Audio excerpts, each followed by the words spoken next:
디모데후서 2장 22절 우리 두 군데 말씀을 함께 합독하시도록 하겠습니다.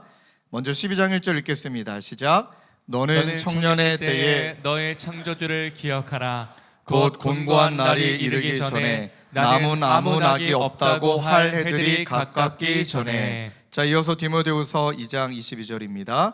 또한 너는 청년의 정욕을 피하고 주를 깨끗한 마음으로 부르는 자들과 함께 의와 믿음과 사랑과 화평을 따르라. 아멘.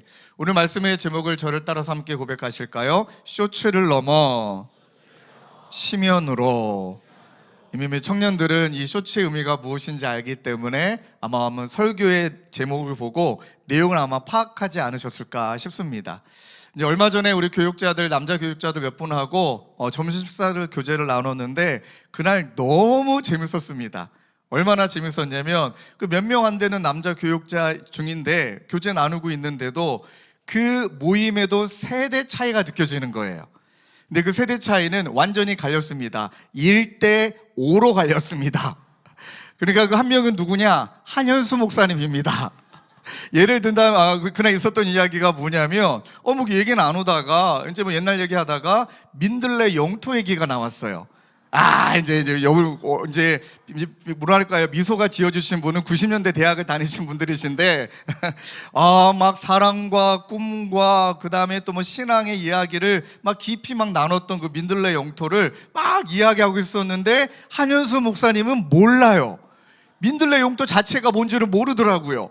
그러니까 궁금하니까 갑자기 핸드폰을 켜서 검색을 해서 알아보더라고요. 민들레 영토 하면서 이런 곳이다 저런 곳이다 이야기 나눌 때 얼마나 웃겼냐면 그때 우리 함께 목사님들이 이제 무슨 자매들과 함께 민들레 영토 가서 교제도 나누고 즐거운 시간을 보냈던 그 자매들이 지금의 사모님들은 아니더라 이런 얘기도 그냥 다 나눴습니다. 다 아니더라고요. 다 아니에요. 한 명도 예외 없이.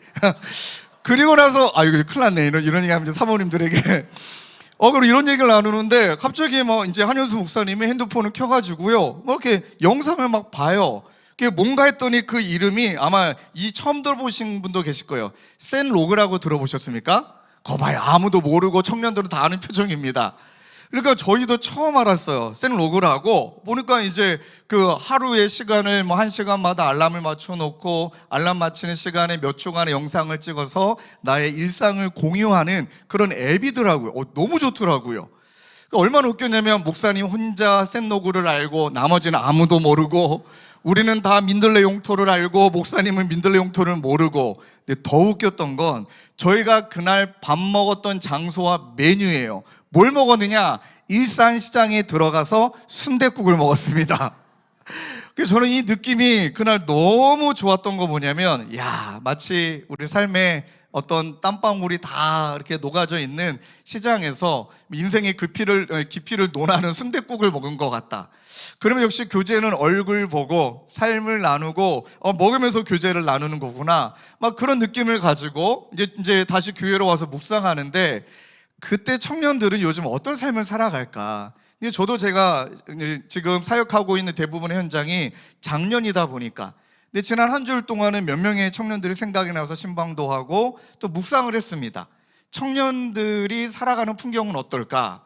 근데 다양하게 얘기할 수 있겠지만 우리 청년들이 약간 정서적인 풍경과 관계적인 풍경 두 가지를 이렇게 이야기하면은 좀 맞지 않을까? 첫 번째는요, 정서적 풍경을 이렇게 이야기하면 좀 의미가 와닿을 것 같아요. 쇼츠 같다. 우리 청년들의 정서적인 풍경이 쇼츠 같다. 우리 어르신들 쇼츠는 뭐냐면 짧은 영상을 12초짜리 만들어서 이제 유튜브라든지 그런 데 올려서 그냥 삶의 이야기를 나누기도 하고 재밌기도 하고 이런 거거든요. 이것의 특징은 굉장히 즉각적인 그 만족을 준다는 거예요. 짧고 확실하기 때문에 좀 자극적이기도 하고 즉각적이기도 해요. 근데 왜 우리의 청년들의 정서가 쇼츠와 같느냐? 생각해 보니까 제가 대학교 다녔을 때는 정말 있는 그대로 말씀드리면 교과서 가지고 공부 열심히 하면 서울대 갔어요. 저희 때는. 근데 요즘은 안 그래요. 절대 그럴 수가 없습니다.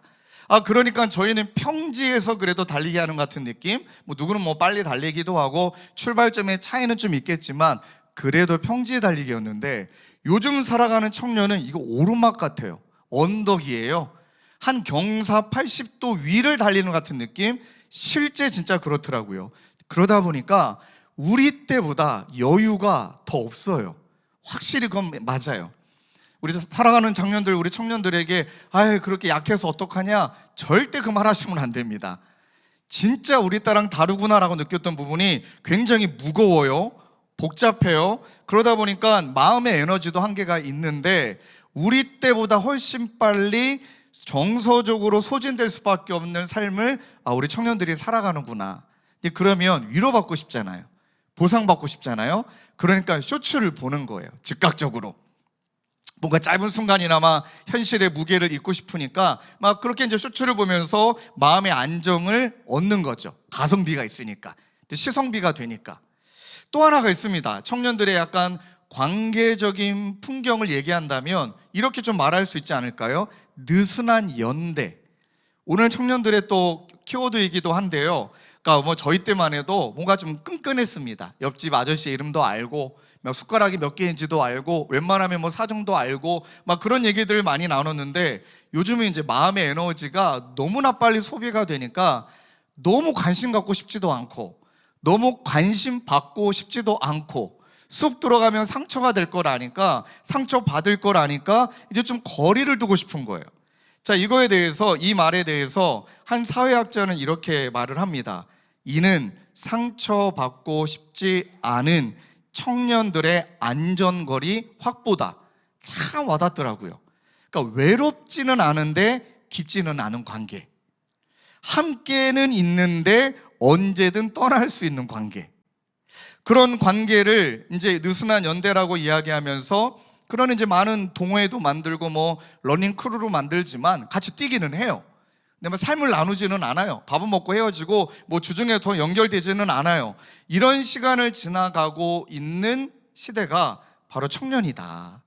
또 근본적으로 모두에게, 우리에게 주어져 있는 본능이 있거든요. 그 본능은 보상심리, 그 다음에 좀 즐기고 싶은 거.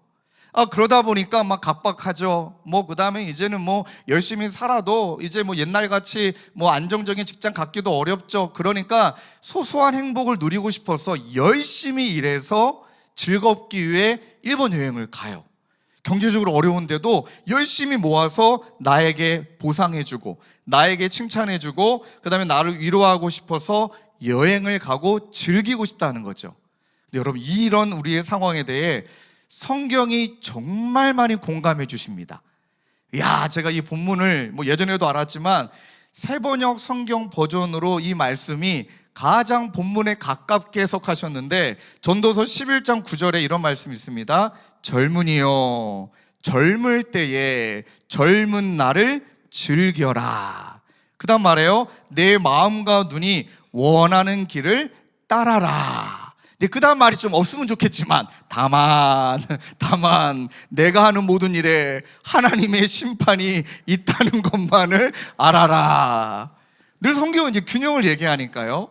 근데 이 말을 오역하게 되면, 그래, 네 마음대로 즐기며 살아라, 한 번뿐인 인생 마음대로 살지만 마지막에 심판이 있다, 이런 맥락이 아니에요.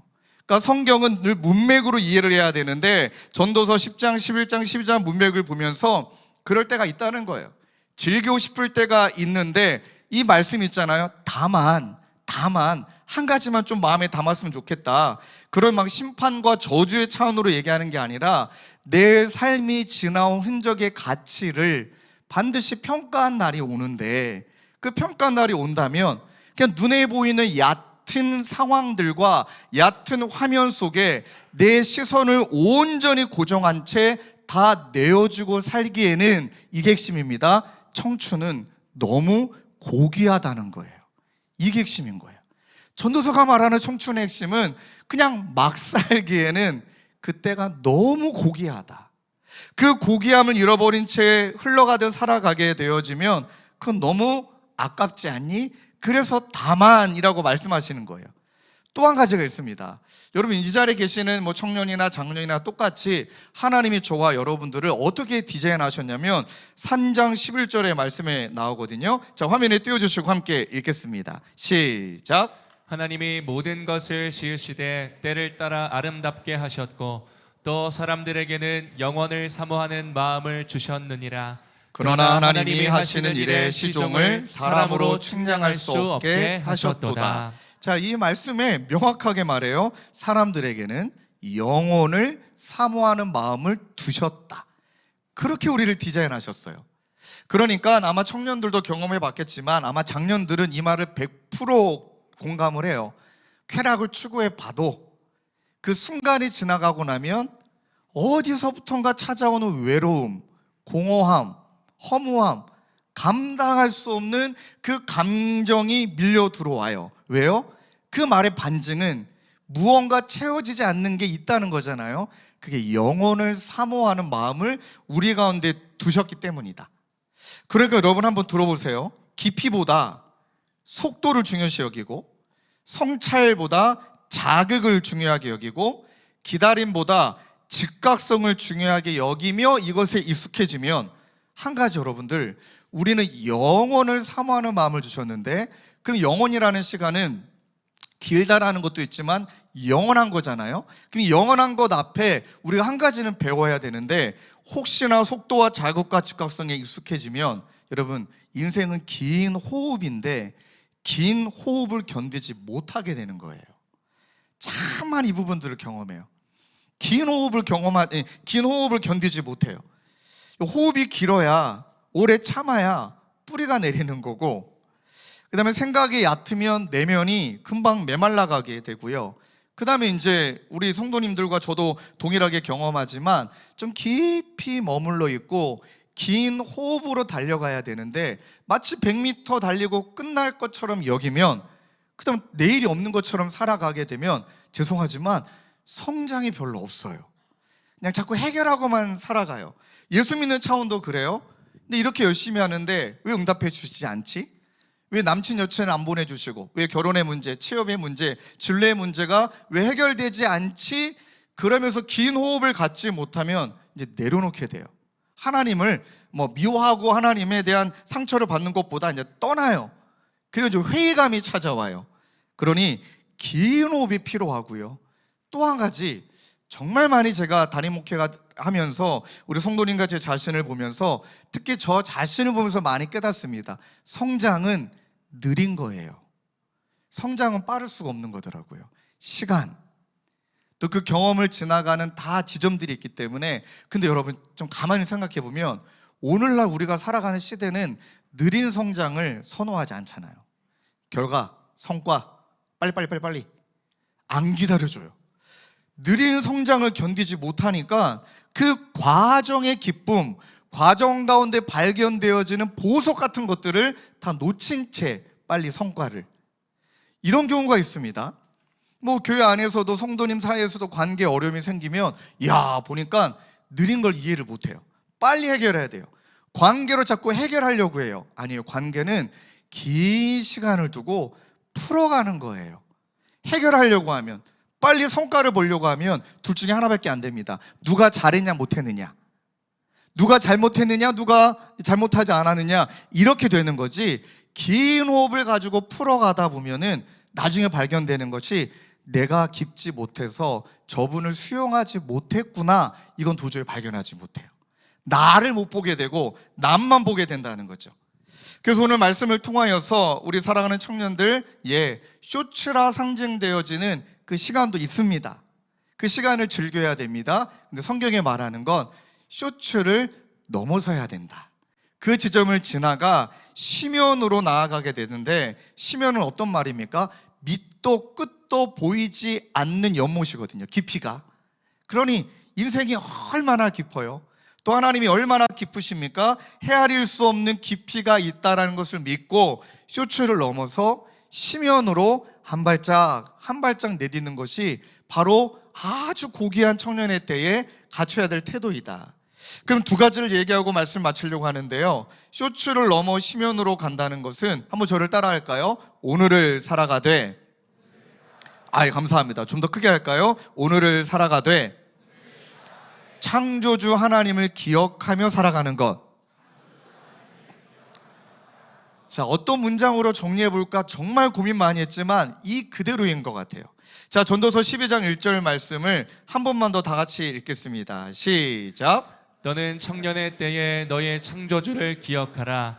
곧 곤고한 날이 이르기 전에 나는 아무 낙이 없다고 할 해들이 가깝기 전에. 자, 여기 말씀해 보니까 청년의 때에 너의 창조주를 기억하라. 그 오늘날 우리의 문학으로 이해한다면 잊지 마라, 명심해라, 기억하라, 그렇게 연결되어지는데 문학은 당시의 배경이잖아요. 히브리식 문화에 기억한다는 것은 정확하게 이런 의미예요. 마음의 중심에 두고 살아라. 늘 마음의 중심에 그것을 모시고 살아라. 그러니 너는 청년의 때에 너의 창조주를 마음의 삶의 중심에 두고 살아라. 왜 그럴까요? 우리는 부정할 수 없는 것은요, 내 마음에 품고 있는 그것을 향해 살아가게 돼요.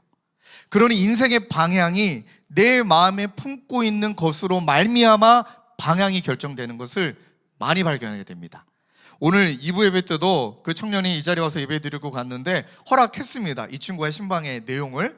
자, 이 친구가 그냥 생각이 나고 청년부도 안 나가고 또 뭐 이제 이런저런 상황이라 짠해가지고 연락해서 이제 지지난주에 만났군요.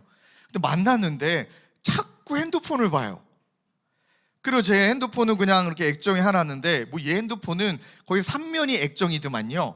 이제 폴더를 열면 막 큰 화면 나오고, 그러니까 이제 그리고 또 무슨 액정을 보니까 멀리서 보니까 뭐가 막 도표가 있는 것 같고 잘은 모르겠어요. 근데 얘기 중인데 자꾸 핸드폰을 보고, 그러니까 쟤는 대화는 귀로 듣고 한 귀로 흘리는 게 대화라 생각하나? 언제 나중에 약간 짜증이 막 날 뻔했어요. 그래가지고 얘 핸드폰을 뺏어가지고 얘가 먹고 있는 컵에다가 집어 던지려고 그랬는데, 그럼 상처가 되니까 마음으로는 그렇게 했어요. 근데 그러면 안 되니까 물어봤어요. 너가 지금 급한 일 있으면 빨리 문자 보내고 전화하고 와라. 나 괜찮다. 그랬더니 이제 굉장히 표정이 뭔가를 알 수 없는 느낌이에요. 아니라는 거예요. 근데 자꾸 얘기하는 핸드폰을 보니까 나중에 저도 마음이 쉽지 않잖아요. 그래서 괜찮다니까, 급한 일 있으면 급한 일 있을 수 있잖아, 빨리 전화하고 문자하고 그리고 와라. 근데 또 아니래요. 그렇게 하다가 신방이 끝났습니다. 그렇게 하다 신방 마지막에 마음이 허한 거예요. 그러다가 제가 안 되겠다 싶어서 궁금해가지고 얘가 핸드폰을 펼쳐있는 그대로 뺏었습니다. 그리고 이 핸드폰을 봤습니다. 보니까 이 큰 화면에 4등분 돼 가지고요, 거기에 주식 정보, 비트코인 그래프 4개를 쳐다보고 있었던 거예요. 얘가 돈이 마음의 중심이구나. 보세요. 사람과 사람을 만나서 교제를 나누는데 내 마음의 중심을 물질로 붙들고 있으니까 그 만남조차도 그냥 그 방향 안에서예요. 아시겠죠? 그 방향을 벗어나지 못해요. 그 방향에서 탈출해서 깊은 교제로 들어가야 되는데 그 반경 안에서 머물러 있어요. 그래서 제가 이제 얘한테 기도했습니다. 이제 잠깐 기도하자 해가지고 진짜 이렇게 기도하고 싶어서, 하나님 이 돈을 다 거두어 가시고, 이럴 수는 없잖아요. 축복해줘야 되니까 하나님, 보니까 꽤 돈이 모여 있는 것 같더라고요. 잘 모르겠지만 기도해서 하나님 이 돈을 선교지에 보내게 하시고, 그 다음에 이 친구는 언젠가는 선교지에 가게 하시고, 맨 마지막에 얘가 아멘 했어요. 그래서 축복해주며, 여기에 내가 너무 매여있지 않았으면 좋겠다. 네 인생이 돈이 주인이라면 미안한데 너의 40대, 50대, 60대가 난 너무 비참할 것 같다. 네 자식으로도 돈으로 보이고 네 아내도 돈으로 보이고, 그 다음에 다시 돈이라면은 미안한데 너 80대에 죄송합니다, 돈으로 관계 맺을 것 같다. 진짜 심정적인 마음을 나누는 관계를 못 맺는 네가 되면 너 나중에 진짜 비참할 것 같다. 또 말했습니다. 너 외로울 것 같다. 너 비싼 요양원에 혼자 들어가서 혼자 지낼 것 같다. 막 강하게 말했습니다. 그랬더니 얘가 조금 정신을 차리는 것 같더라고요. 어떤 말씀이냐면 마음에 무엇을 두느냐에 따라 그 방향으로 결정돼요. 청춘의 시간을 지나가는 시기에 많은 가능성도 있지만 그거에 똑같이 욕망도 엄청 많잖아요. 유혹도 너무너무 많아요. 비교와 이 찾아오는 불안감이 몰려오는 시기가 뭐 그냥 쓰나미처럼 몰아치잖아요. 그런데 내 중심에 하나님을 모시지 않는다면 조금만 생각해봐도 다 이제 비교 당할 건데, 이미 당하고 있고, 판단 당할 텐데 이미 다 판단 당하고 있고, 누구는 A급, B급, C급 막 세상은 다 이러고 있는데, 보세요. 하나님이 중심이 되지 않으면, 그 평가로 내가 존재와 나의 정체성이 결정된다면 그거 너무 비참하지 않나요? 솔직하게 너무 비참하지 않나요? 창조주이신 하나님이 중심이 되어서 내 자신을 바라볼 때 비교와 판단에서 조금 벗어나 싸울 수 있는 것 아닙니까? 100번 얘기합니다. 저는 세상 기준으로는 작아요. 창조주 앞에서 저는 귀여운 거예요. 이해가 되세요? 웃지도 않아요, 우리 청년들이. 지금 마음이 지금 깜빡한 건지, 지금 배가 고픈 거예요. 죄송합니다. 지금 바베큐를 먹어야 되는데, 그러니 정말 창조주 안에서 나를 발견하지 않는다면, 그래서 여러분, 우리 청년들 신방하면도 작년도 그렇지만 굉장히 열심히 있는 애인 것 같아요. 열정도 많아요. 보니까 완벽주의 기질도 있는데 아예 시작을 안 한다니까요. 아예 시작을 안 해요. 그 정도 열정이면 충분히 시작할 수 있을 것 같은데, 이게 머릿속에 안 될 것 같아, 늦은 것 같아, 내가 열정은 있지만 벌써 이제는 지나간 것 같아, 아예 시작도 안 한 채 그 자리에 머물러 있는 것은 미안하지만 중심이 자기인 거잖아요. 비교이고 판단이고. 하나님이 중심이 된다면 한순간 한 발짝씩 내디디면 되는 거예요. 그러니까 나의 존재의 시작을 어디에서, 지금 나의 상황을 정말 어디에서 찾느냐에 따라 내 삶 자체가 너무나 달라지더라. 그래서 한 신학자는요, 하나님을 기억하며 창조주를 중심에 모시고 살아갈 때 우리가 필연적으로 얻게 되는 열매를 이 두 단어로 표현합니다. Deep and wide. 깊어지고 넓어지더라, 인생이. 하나님이 중심이 되면 이런 거죠. 어려움이 찾아왔습니다. 그 어려움에 찾아왔을 때, 고난의 때 중심이 하나님이 되시면 해석이 달라지는 거예요. 이 고난의 시간을 지나가면 하나님이 나에게 또 무엇을 깨닫게 하실까? 하나님이 나에게 또 어떤 선물을 주실까? 그러면서 해석이 달라지며 깊어지고 넓어져요. 특별히 청년의 때는요, 관계 때문에 정말 많이 힘들어해요. 물론 작년이 돼도 여전히 힘든데 한번 생각해 볼까요? 싸웠어요. 교회 안에서도 마음이 갈라졌어요. 그러면 그 사람이 문제일 확률도 있겠죠. 근데 가만히 돌아보면, 하나님이 중심이 돼서 나를 돌아보면 내가 그 친구를 담아낼 마음의 깊이가 없는 거예요. 그 친구를 받아줄 마음의 여유가 없고, 내면은 너무 좁고 넓지를 못해서 받아들여지지가 않는 거예요. 그래서 엄청 이혼 많이 하는 거예요. 엄청 이혼할 수밖에 없는 건 그 사람의 문제이기도 하는데 내가 너무 좁아서 그 사람을 담아낼 수가 없기 때문이에요. 이것을 발견하려면, 깊어지고 넓어지려면 하나님을 중심에 두면 세 가지에 대한 이야기들 제가 정리해 봤는데, 소비하는 삶이 아니라 성찰하는 삶이 필요한 거예요. 그 소비하는 차원으로만 살아가는 게 아니라 깊어지는 거죠. 하나님 앞에 머무는 거죠. 즉각적인 것을 넘어서 이제 인내를 배워요. 기다림을 배우게 되고, 또 얕음에서 깊음으로 들어가다 보면 고통의 의미, 침묵의 의미, 하나님 앞에서 머물 때 내가 포장하지 않아도 되는 의미, 이 모든 것들을 깨닫고 나면 이제 그때는 이전보다 좀 더 나를 괴롭히지 않고 깊어지고 넓어지게 되는 거죠. 우리 성도님 아버님이 어부세요. 선장이신데 좀 큰 배를 갖고 계신가 봐요. 근데 이분이 늘 이 아들 집사님에게 했던 말씀이 있어요. 아들아, 고래를 만나려면 깊은 물가로 가야 된다. 바다 깊은 곳으로 가야만 고래를 만날 수 있다. 그 또 말씀하신대요. 이 배를 띄우려면 얕은 데서 띄울 수가 없다. 진짜 큰 배는 작은 배를 타고 옮겨 타야 돼요.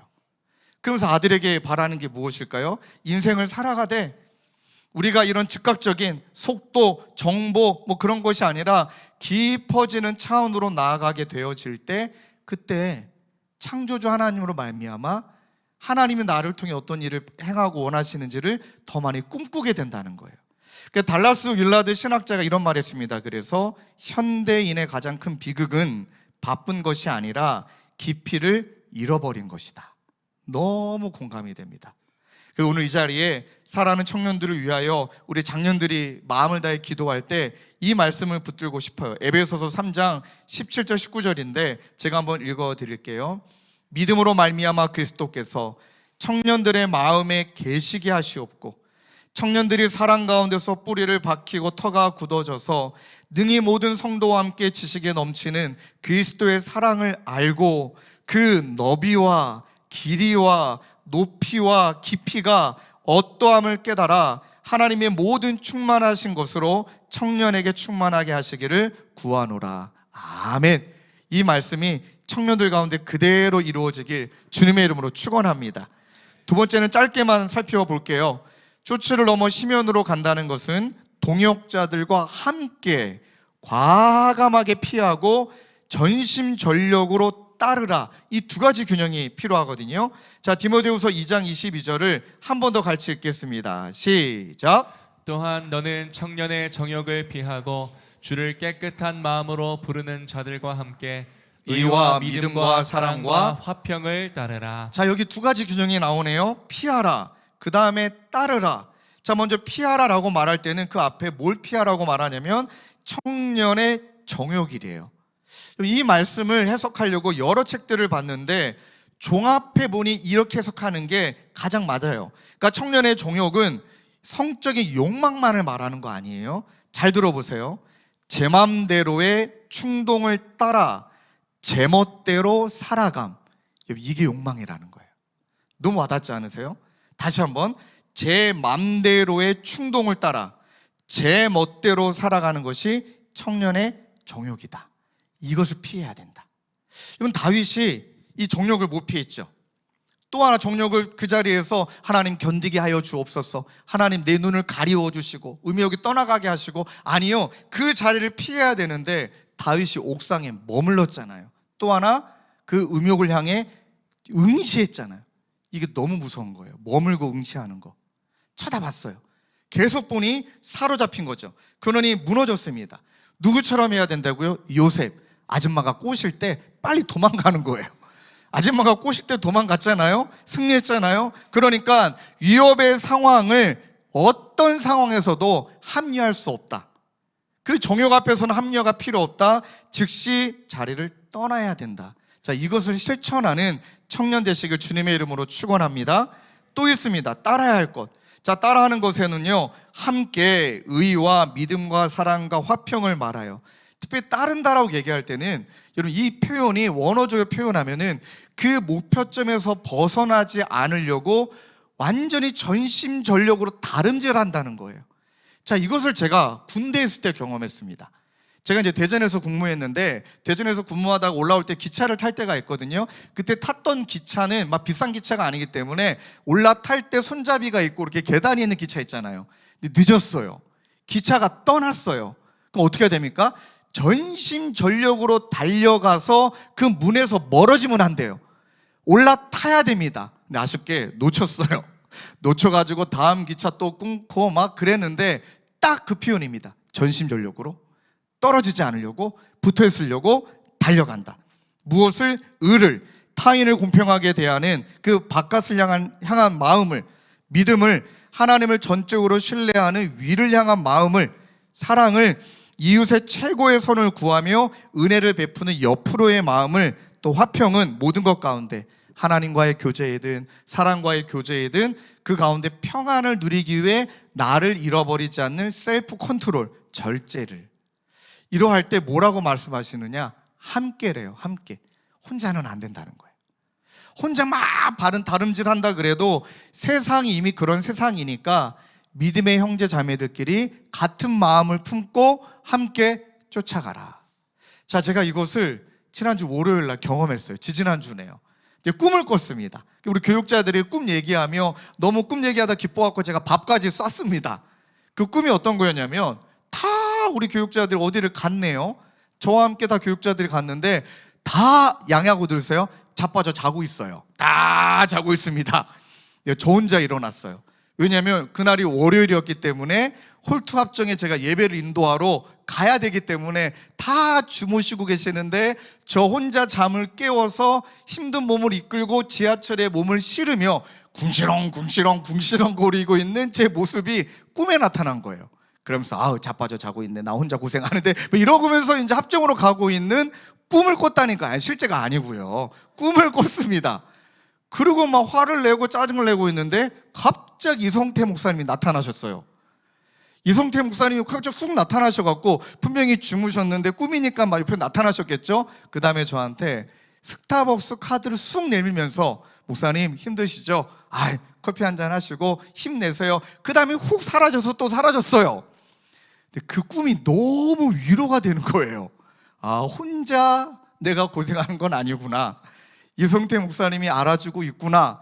그렇게 하고요, 얼마 전에 교육자들끼리 우리도 가족이니까 우리 프로필 사진을 찍자 하고 이제 사진을 찍었는데, 그 사진을 보면서 제가 얼마나 많이 웃었는지 몰라요. 누구 얼굴을 보고? 이성태 목사님 얼굴을 보고. 왜냐하면 환하게 웃고 있는데 너무 피곤해 보여요.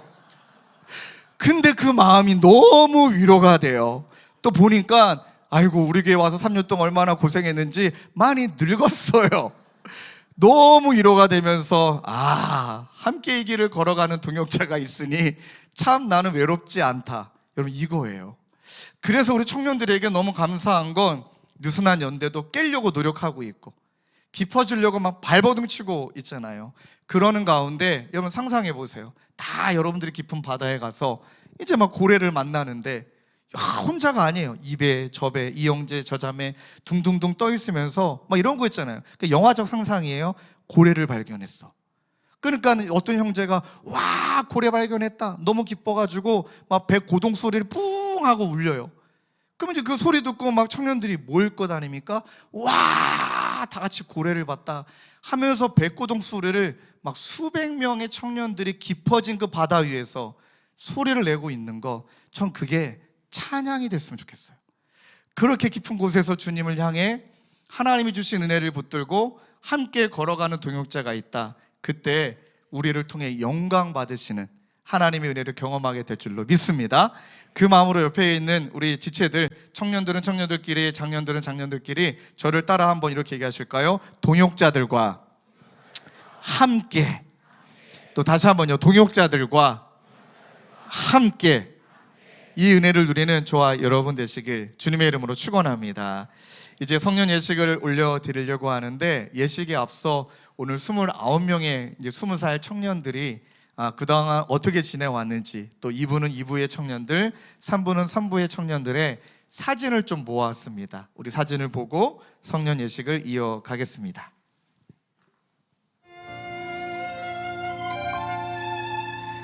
내게 주신 모든 것 주께 감사드리며, 많은 재물보다 더 복음을 선택하고, 화려한 길 아니라 진리의 길을 걷는 거룩한 주 예수의 청년 되게 하소서.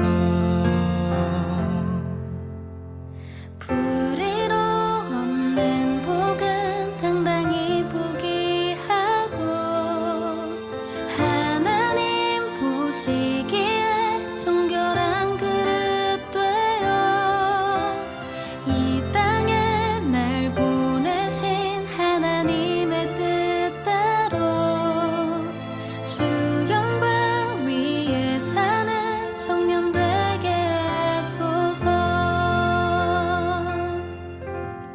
때론 연약해져도 방황 않게 하소서. 세상 험한 파도에 낙심 않게 하소서.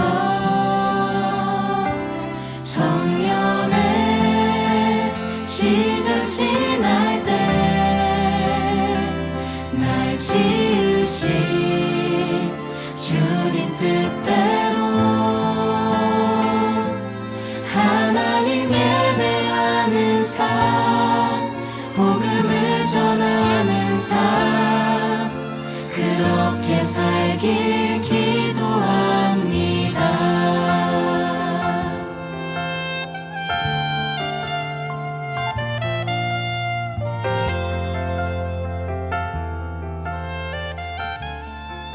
영상에 보신 대로 20살의 여정을 지나올 동안에 우리 사랑하는 청년들 아들, 딸들을 키우면서도 얼마나 많은 부모님들이 눈물을 흘리셨을까, 얼마나 또 애가 타셨을까.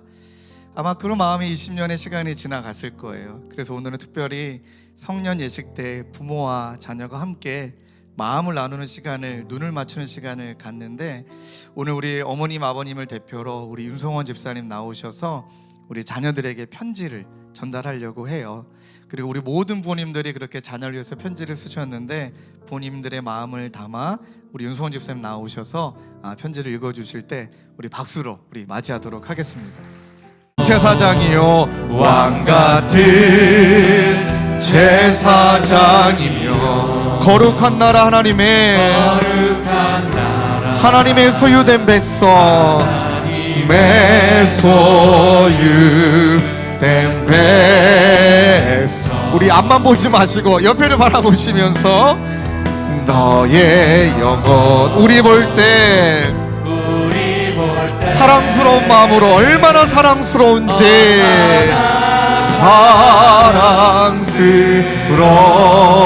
사랑스러운지 너의 영혼 통해 큰 영광 받으신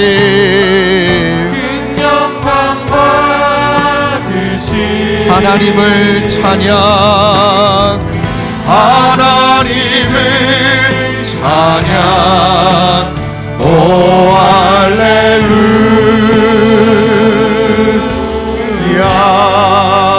우리 같이 한번 뜨거운 박수로 우리 서로를 격려하고 축복하겠습니다. 아멘, 아멘. 제가 기도하고 우리 예배를 마치도록 하겠습니다. 우리 구주 예수 그리스도의 은혜와 하나님 아버지의 다함없는 사랑과 성령님의 위로하심이, 하나님 오늘 말씀을 붙들고 하나님 존귀하고 고귀한 청년의 때로 나아가기로 다짐하는 우리 사랑하는 청년들과 주님의 교회 가운데 영원히 함께 계시기를 간절히 축원하옵나이다. 아멘.